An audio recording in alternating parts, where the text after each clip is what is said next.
Hey everybody, it's John from the Hustle Daily Show. Before we get into the news today, did you know that HubSpot launched an AI chatbot that helps you build awesome campaigns at scale with just a few prompts? It's called Campaign Assistant, and it's a totally free-to-use AI tool that will transform the way that you build marketing campaigns at scale. And the best part? It works seamlessly with all of HubSpot's marketing and sales tools to scale your output across email, social, and more. So AI your way into the most effective campaigns yet at HubSpot.com/campaign-assistant. Howdy, folks. I've got fantastic news for you. It's Pi Day, people. It is Monday, March 14th, also known as 3/14. It's Pi Day, so make sure to check out any pizza shops near if you're doing any deals. I know some near me are dishing out pies for $3.14. You cannot beat that. I'm Jacob Cohen, and this is the Hustle Daily Show.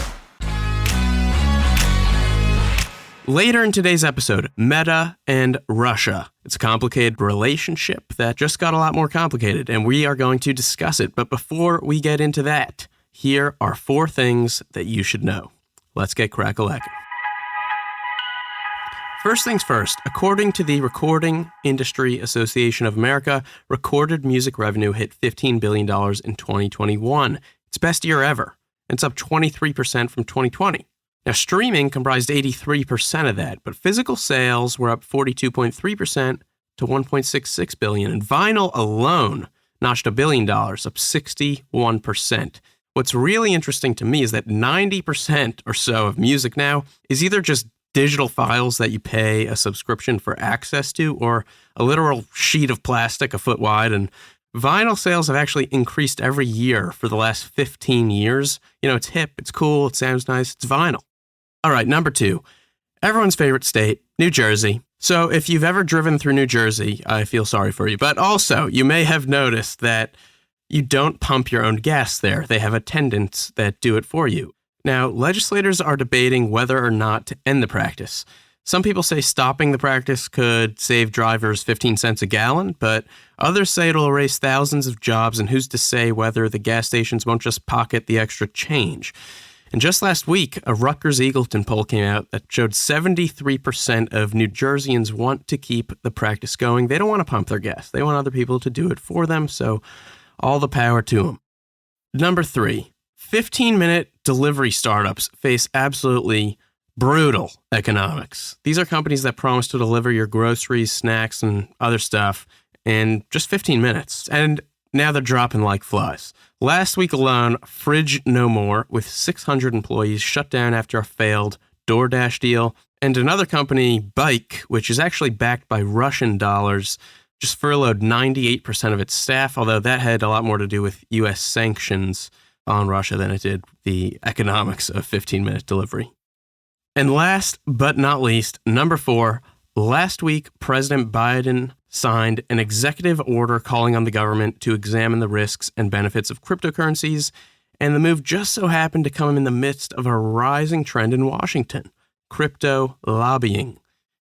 In 2020, there were 195 lobbyists supporting crypto. In 2021, there were 320. And last year, crypto lobbying spend jumped 3 times to $9 million, mostly fueled by big names like Coinbase, Ripple, the Blockchain Association, who each dropped over $2 million. And while the rise is impressive, it's still only about 1/12 of the spending of the securities and investment sector, aka Wall Street, which dropped $108 million in lobbying efforts last year. All right, and now let's talk about Meta and Russia. So the relationship between Meta and Russia has been a hot topic ever since 2016, right? Ever since the 2016 election, when Russian agents influenced 126 million or so users on Facebook by posting and sharing inflammatory posts. And now Russian President Vladimir Putin's invasion of Ukraine and subsequent moves by Meta have complicated matters further. Just last week, Meta announced it would temporarily allow language on Facebook and Instagram that would usually be considered hate speech. The policy applies to language directed at Russian soldiers in the context of Russia's invasion of Ukraine. For example, saying something like, "Death to the Russian invaders." It's also limited to Ukraine and a handful of countries in close proximity to Russia, like Estonia, Hungary, and Poland. Now, Nick Clegg, who's Meta's president of global affairs, said the change was made to protect Ukrainian citizens' right to speech as an act of self-defense and to allow them to express resistance to invading military forces. Now, Russia's response was, unsurprisingly, swift and hostile. A Russian investigative agency filed a criminal case against Meta, citing the company's calls for violence against Russian citizens, and moved to label Meta as none other than an extremist organization. Additionally, Russian authorities who banned Facebook in the country on March 4th announced they'd began restricting access to Instagram as well. And Putin is also reportedly weighing a ban on WhatsApp, Meta's messaging platform, which is used by over 80% of Russians to communicate. Now, what's next? On Meta's end, the bans could actually hurt a lot. They could result in a $2 billion or so hit to Meta's revenue, with Russia making up about 1.5% of the company's advertising sales. More importantly, banning Meta's platforms has crimped Russians' ability to get information. 70 million Russians use Facebook, 63 million use Instagram, and like we said, 80% use WhatsApp to communicate.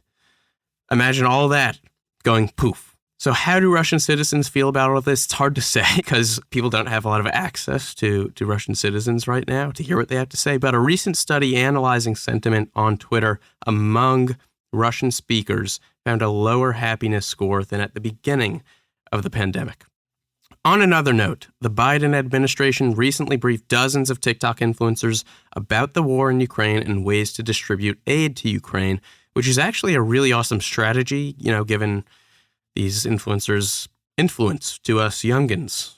Afterwards, a bunch of other TikTokers came out making spoofs about the whole ordeal, and yeah, the spoofs were pretty funny. And we linked to one in the newsletter today, so go ahead and check it out.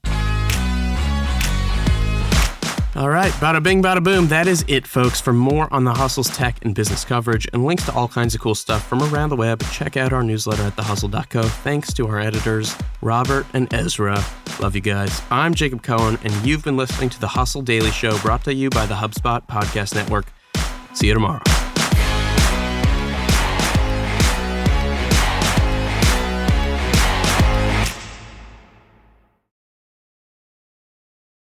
Hey guys, if you listen to the Hustle Daily Show on Google Podcasts, we want to let you know that the option will no longer be available pretty soon. Google is sunsetting its podcast app sometime in early 2024 in favor of YouTube Music, and we want to give you a heads up before it's too late, since that time's almost here. The Hustle Daily Show is available everywhere and anywhere that you listen to podcasts, like Apple Podcasts and Spotify. If you're using YouTube Music, we are there as well. If you're an Android fan, there are plenty of apps like Overcast, Pocket Casts, Player FM, and more. So just search for us wherever you decide to listen to your favorite podcasts.